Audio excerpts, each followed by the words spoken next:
दोस्तों, सैफ अली खान के साथ जो हुआ वो आप सभी लोग जान ही चुके हैं। सैफ अली खान के घर में रात में एक चोर घुसा और उसने सैफ अली खान पर हमला कर दिया।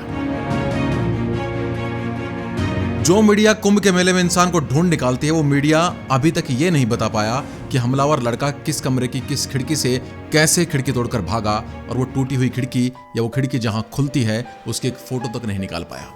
न ही पुलिस ने इसके बारे में कुछ कहा। जिस सैफ अली खान को इतना गंभीर रूप से घायल बताया जा रहा था, वो 6 घंटे तक उनकी सर्जरी चली, 4 दिन में घर पे वापस आ गए। और हॉस्पिटल के डॉक्टर का कहना है कि वो लॉयन की तरह चलकर इलाज कराने आ रहे थे। क्या वो डॉक्टर दरवाजे पर ही बैठे थे? अगर नहीं बैठे थे तो फिर हॉस्पिटल में तो उन्हें स्ट्रेचर पर ले जाया गया था। मतलब हॉस्पिटल के बाहरी गेट से उनको अंदर स्ट्रेचर पर ले जाया गया था। ये खुद वहां के किसी एम्प्लॉय ने बताया था। घर से तो वो ऑटो में आए थे। इतनी बड़ी लग्जरी और सिक्योरिटी वाली सोसाइटी में कोई भी मदद के लिए नहीं आया। कोई तो छोड़िए, उस बिल्डिंग में लड़का और लड़की भी रहते हैं, उनके अपने लड़का लड़की, उनको कानो कान खबर तक नहीं हुई। शुरू में कहा कि बेटा हॉस्पिटल लेकर गया, यानी बड़ा वाला। तो ऑटो वाले ने बताया कि नहीं, उनका बीच वाला बेटा यानी कि तैमूर उनके साथ में था। चलो मान भी लेते हैं ड्राइवर छुट्टी पर था, रात में घर चला गया होगा। बाकी ऐसी सोसाइटी में किसी का तो ड्राइवर होगा। कोई पैनिक अलार्म तो होगा जिसके बाद लोग बाहर आए हों, या फिर अलार्म बजाया नहीं गया। और उससे भी बड़ी बात ये, अगर कोई घायल हो जाता है या हमला हो जाता है तो सिक्योरिटी वाले साथ में क्यों नहीं गए हॉस्पिटल तक छोड़ने के लिए, जबकि हमलावर अभी भी आजाद था? कोई स्कूटी से ले आता, या किसी न किसी गार्ड सिक्योरिटी वाले को गाड़ी चलानी आती होगी, वो ले जाता। ऐसी सोसाइटी में सिक्योरिटी वाले साहब को सलाम नहीं मारे तो नौकरी से निकाल दिए जाते हैं। वहां इतना बड़ा कांड हो गया और मीडिया ने एक भी सिक्योरिटी वाले की कोई भी मीडिया में बाइट नहीं ली। क्या आपने क्या देखा? आप कहाँ थे? आप कहाँ सो रहे थे? कम से कम बात करने की कोशिश तो करते। वो जो कहता उसकी बात बाद में सुनते। भले वो ये कहता कि मैंने कुछ नहीं देखा, मैं तो वहाँ खाना खाने गया था, मैं तो वहाँ टीवी देख रहा था, या मैं किसी और कारण से कहीं गया था। हर फ्लोर पर रहने वाले सिक्योरिटी वाले से या पड़ोस से कुछ भी नहीं पूछा गया, आखिर आपने कुछ सुना या नहीं। भले वो ये कह देते कि यार हमने कुछ नहीं सुना, या फिर ये कह देते यार सुनाई तो दिया था लेकिन हमने इग्नोर कर दिया। आपको रात के 2-3 बजे ये कैसे पता था कि बाहर ऑटो या टैक्सी मिल जाएगी, जबकि आपको तो इन सब की जरूरत कभी पड़ती ही नहीं? तो आपको पता कैसे है? ऐसे में इंसान सबसे पहले पड़ोसी का दरवाजा खटखटाता है, कभी भी मुसीबत आए तो। और आप बाहर आ गए बिना किसी डर के। क्या आरोपी पकड़ लिया गया था? आरोपी अभी भी आजाद घूम रहा है और आप बाहर आ गए अपने बच्चे को लेके और एक को घर में छोड़ आए। अगर वही आरोपी घर में दोबारा घुस जाता तो फिर क्या होता? या फिर आप पे बाहर आकर फिर से अटैक कर देता तो क्या होता? ये बात थोड़ी सी हजम होने वाली नहीं लगती है। इसमें एक झोल है, बहुत बड़ा झोल है, जो हम वीडियो के अंत में आपको बताएंगे। आप घर में बाकी लोगों को किसके सारे छोड़ के चले गए भाई? मीडिया उन लोगों से बात कर रही है जिससे करना शायद किसी के फेवर में है। मीडिया पूरा कवर अप दे रही है।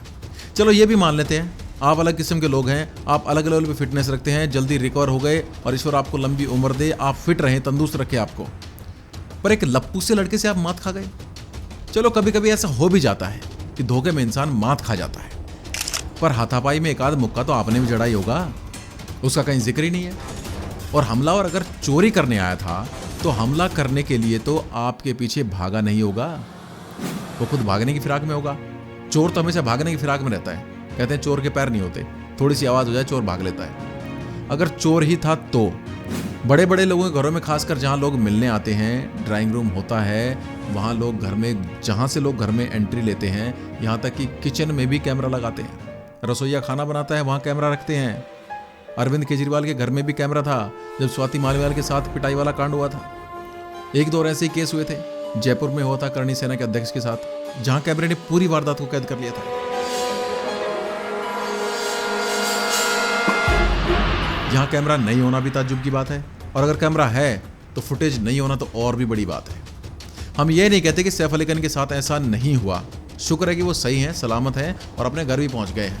अब पुलिस की बात ही क्या करें। ये वो लड़का है जिसे पुलिस ने गिरफ्तार किया है। नाम है मोहम्मद शरीफुल इस्लाम। इसकी भारत की कोई पहचान नहीं बताई जाती। इसे बांग्लादेशी तक घोषित कर दिया गया है और मीडिया को तो ये भी पता चल गया है कि ये शेख हसीना के साथ भारत आया था और वहां पर पहलवानी करता था। इसलिए सैफ अली खान को पीट लिया इसने, और यहाँ आकर इसने काम की तलाश की और काम न मिलने पर चोरी करने मुंबई के सबसे ज्यादा सिक्योर इलाके में और सबसे ज्यादा सिक्योरिटी वाली सोसाइटी में और सबसे पॉपुलर और सिक्योर घर में चोरी करने के लिए इसने घर को चुना। अब ये लड़का देखिए जो इमरजेंसी एग्जिट से लौट रहा है और मुंह पे गमछा लगाना भूल गया। अब दोनों तस्वीरों को ध्यान से देखिए। क्या इस लड़के की बॉडी लैंग्वेज, इसका नाक, इसका फेस, इसकी बनावट, इसका रंग, इसके होंठ किसी भी एंगल से पकड़े गए बंदे से मिलते हैं? हम ये नहीं कहते कि ये वो बंदा नहीं है जो कैमरे में दिखाया गया है, चलो मान लेते यही है। हो सकता है पुलिस की हिरासत में आने के बाद थोड़ी बहुत सूजन आ गई हो। चलो कहानी में आगे बढ़ने से पहले आपको एक कहानी और सुना देता हूँ जिसका इस केस से कोई लेना देना नहीं है। अगर कोई कैरेक्टर, कोई घटना इस केस से मिलती है तो संयोग मात्र है, इसे अन्यथा ना लीजिएगा। एक बार कई देशों के सबसे बड़े ऑफिसर्स को बुलाया गया एक ही केस को सोल्व करने के लिए। मतलब एक तरह का मुकाबला हो रहा था। एक शेर को जंगल में छोड़ दिया गया और कहा गया कि उस शेर को पकड़ना है, और वो किस दिशा में गया ये किसी को नहीं पता। 4 टीमें थी, अलग अलग काम पे लग गए, अलग अलग दिशाओं में जाने लगे। मान लीजिए अमेरिका वाली ईस्ट में गई, फ्रांस वाले नॉर्थ में गए, इंग्लैंड वाले साउथ में गए जहां से वो भारत आए थे, और अपने वाले को पश्चिम हमेशा से ही आकर्षित करता रहा है। तो हमारे वाले गए वेस्ट में। चलो भाई तलाश शुरू कर देते हैं। 2-3 दिन हो गए, सभी टीम वापस आ गई। एक टीम शेर को पकड़ कर भी ले आई, बाकी दो ने कहा कि हम थोड़े से लेट हो गए और हम इन्हें विजेता घोषित करते हैं। पर हमारे वाले अभी तक नहीं पहुंचे। ऑफिसर बड़े थे तो दबाव भी ज्यादा था केस को सोल्व करने का। अभी तक देश भर में इनके चर्चे खूब मीडिया में रहते थे, तो केस तो सोल्व करना ही था, आखिर इज्जत की बात थी। काफी इंतजार करने के बाद हमारी टीम से संपर्क किया गया ये बताने के लिए कि वापस आ जाओ भैया, शेर पकड़ लिया गया है। पर जैसे ही उनसे संपर्क हुआ, टीम ने कहा सर शेर तो हमने पहले ही दिन पकड़ लिया था, बस ये कबूल नहीं कर रहा कि ये शेर है। जैसे ही कबूल करेगा हम पेश कर देंगे। हमारे वालों ने कुत्ते को पकड़ के सूते जा रहे थे कि भैया बोल कि तू ही शेर है। खैर ये तो मजाक की बात हुई। हमारे पुलिस के पूर्व जीडीपी रह चुके एक अफसर बताते हैं कि एक बार किसी मर्डर केस में किसी आरोपी को पकड़ा गया। केस बड़ा था, मीडिया और राजनीतिक दबाव बहुत ज्यादा था। केस को जल्द से जल्द सोल्व करने का अच्छा मौका था, मेडल हासिल करने का भी अच्छा मौका था। इसलिए एक ऑफिसर ने मुझे सूचना दी कि अपराधी पकड़ लिया गया है। मुझे उससे मिलने के लिए बुलाया गया। मैं जब थाने पहुंचा तो अपराधी चाय पी रहा था। मैंने जैसे ही पूछा कि खून तुमने किया है, तो उसने कहा साहब अगर आप कहें तो मैं इंदिरा गांधी और महात्मा गांधी का भी कत्ल अपने सर लेने को तैयार हूं, बस मुझे इन पुलिस वालों से बचा लीजिए। ये कहानी सच भी है और डरावनी भी है, मगर इस केस से इसका कोई लेना देना नहीं है। खैर अब असल मुद्दे पर लौटते हैं। आखिर सैफ को यह ड्रामा करने की जरूरत क्या थी? अगर ड्रामा है तो उसकी एक वजह सामने आती है, सहानुभूति। ये क्या बला है? ये बला है जिसके चक्कर में आज हर आदमी पिसता जा रहा है। एक मुख्यमंत्री का अपनी ही गाड़ी की खिड़की में पैर फंस जाता है और ड्रामा किया जाता है कि हमला हो गया। बात फ्रैक्चर और प्लास्टर तक पहुंच जाती है, लेकिन जैसी वोटिंग खत्म अगले दिन प्लास्टर गायब। कौन सा फ्रैक्चर एक दिन में ठीक हो जाता है भाई? कोई डॉक्टर हो तो बताना। मैं बताता हूं, सहानुभूति वाला मरहम ठीक कर देता है एक दिन में। फिर उस मुख्यमंत्री को सहानुभूति वोट मिलता है और वो फिर से जीत जाती है।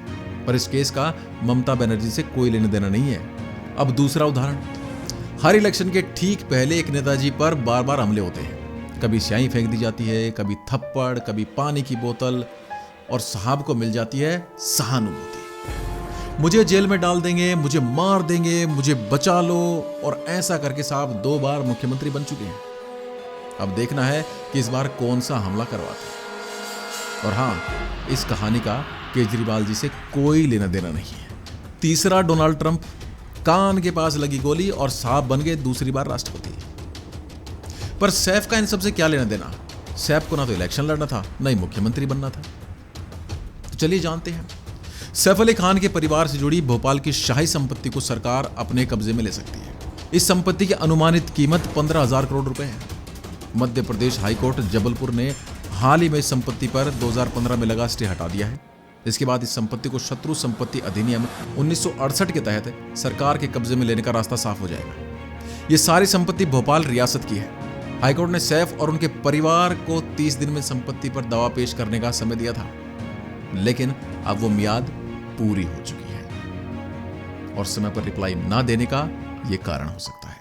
हाईकोर्ट ने अभिनेता सैफ अली खान, उनकी मां शर्मिला टैगोर, बहनें सोहा और सब अली खान और मंसूर अली खान पटौदी की बहन सबीहा सुल्तान को शत्रु संपत्ति के मामले में अपीलीय प्राधिकरण के सामने पक्ष रखने का आदेश दिया था। अपीलीय प्राधिकरण द्वारा दी गई 30 दिन की अवधि बीत जाने के बाद भी परिवार के किसी भी सदस्य ने संपत्ति पर अपना दावा पेश नहीं किया है। अब ऐसे में क्या करें? विक्टिम कार्ड खेलना है तो फिर कुछ न कुछ तो कराना पड़ेगा। ऐसे में प्रदेश सरकार जमीन पर कब्जा कर सकती है। सरकार जिन संपत्ति पर कब्जा कर सकती है उनमें flag staff house, luxury hotel, Noor us Saba palace, दारुस सलाम, हबीबी का बंगला, अहमदाबाद पैलेस और कोहफिजा प्रॉपर्टी शामिल है। फ्लैग स्टाफ हाउस में सैफ ने अपना बचपन बिताया है, वो भी उनके हाथ से जाता हुआ नजर आ रहा है। 1947 में जब देश आजाद हुआ था तो भोपाल रियासत पर नवाब हमीदुल्लाह खान का शासन था। अब देखिए इन्होंने ये संपत्ति हड़पी कैसे। उनकी 3 बेटियां थी, जिनमें से सबसे बड़ी आबिदा सुल्तान 1950 में पाकिस्तान चली गई। दूसरी बेटी साजिदा सुल्तान भारत में रह गई और उन्होंने नवाब इफ्तिखार अली खान पटौदी से शादी कर ली। इफ्तार अली खान ने इंग्लैंड और भारत दोनों के लिए क्रिकेट खेला। उनके बेटे मंसूर अली खान, जिन्हें टाइगर पटौदी भी कहा जाता है, वह भारतीय क्रिकेट टीम के कप्तान रहे।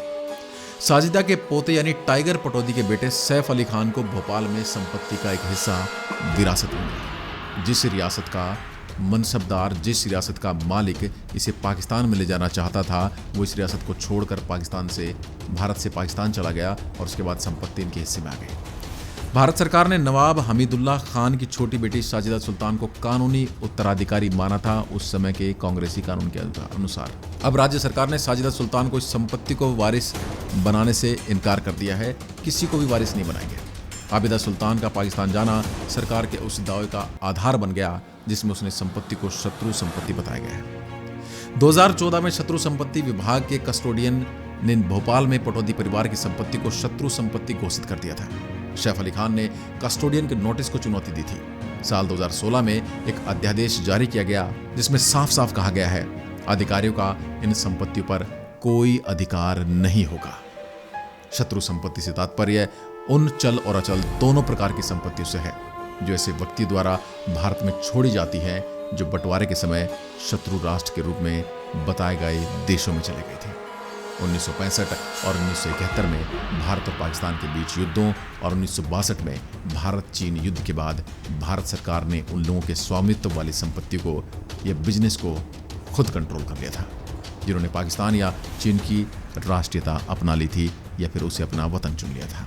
भारत रक्षा अधिनियम 1962 के तहत तैयार किए गए भारत रक्षा नियमों के तहत ये संपत्तियां भारत के शत्रु संपत्ति के संरक्षक के कब्जे में आ जाएंगी। ये कांग्रेस का नियम था।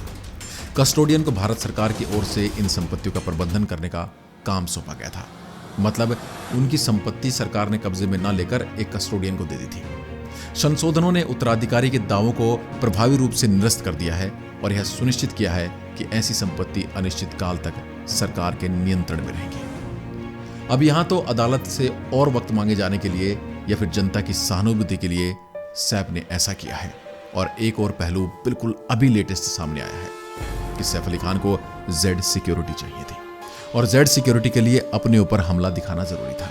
आपको पता हुआ कंगना रनौत को जब जान से मारने की धमकियां मिली थी तो उनको जेड या वाई सिक्योरिटी मिल गई थी। अब सैफ अली खान को भी इसी तरह की सिक्योरिटी चाहिए थी, इसलिए उसने कुछ ऐसा गेम खेलने की कोशिश की और पुलिस वाले इसके अंदर शामिल बताए जाते हैं। पुलिस वाले के अनुसार जिस चाकू से बंदे ने सैफ अली खान पर हमला किया था उस चाकू का आधा हिस्सा उसके हाथ में रह गया था और 2.5 इंच हिस्सा सैफ अली खान के शरीर में। उसको उसने गटर में फेंक दिया था और गटर में 3, 4, 5 दिन वो पड़ा भी रहा, सड़ते गलते।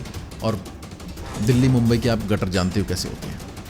उसके अंदर पड़ा रहा, उसके अंदर से उसको निकाला गया, उसके बाद उसको फॉरेंसिक लैब में भेजा गया और उसके बाद कहा कि उसके ऊपर फिंगरप्रिंट मौजूद है।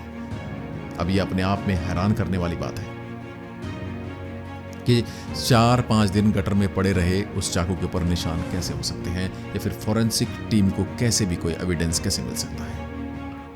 हालांकि ये सब जांच का विषय है और अभी आने वाले समय में बहुत कुछ खुलासा आने वाला है। आपकी क्या राय है कि यह खेला गया गेम है या फिर सच में उन पर हमला हुआ है या फिर ये पब्लिसिटी पाने का सस्ता स्टंट है? आज की वीडियो में बस इतना ही। जय हिंद, जय भारत।